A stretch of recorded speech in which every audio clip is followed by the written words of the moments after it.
All right, Mike McDaniel from Inside the ACC, talking up the conference as we look toward week 3. We've got East Carolina traveling to Virginia Tech. The Hokies with a big win in week 1 against West Virginia, holding on that final possession of defense to pull out a narrow win, 31-24. Your thoughts about the Hokies thus far as they match up against the Pirates?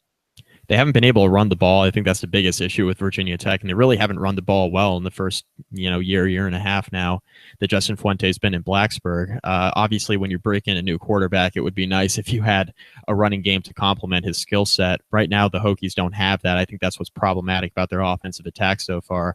And what you saw against Delaware last weekend was Josh Jackson didn't throw the ball great. He didn't have his best game throwing the football.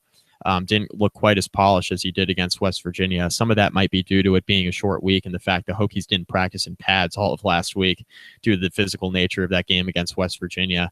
But some of it, too, is kind of the fact that you're coming home and you're playing Delaware. It's pretty tough to get up for a game against Delaware just days after beating a team like West Virginia at FedEx Field in a neutral site.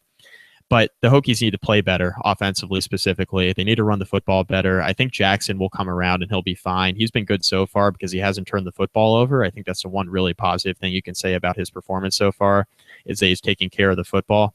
Defensively, the Hokies have been fantastic. I expect it to remain the case against East Carolina and Scotty Montgomery. A lot of people are saying, okay, well, East Carolina is one of those teams that has upset Virginia Tech before, but this is not the same East Carolina team that's played against Virginia Tech in the past when Ruffin McNeill was their coach. When Ruffin McNeill was the coach at East Carolina, you'll remember the Hokies went into Columbus in 2014. They beat the Buckeyes, came home the following week and got upset by East Carolina. And I know Mark, as an Ohio State fan, you'll remember that happening. You're like, wow, who did we just lose to the week before? But this is not the same East Carolina team, and Scotty Montgomery has not had the same success in his first few years against Virginia Tech that Ruffin McNeill had. I think the Hokies should win this game pretty comfortably. I like their defense here. Their matchup against East Carolina's offense, which hasn't been that good so far.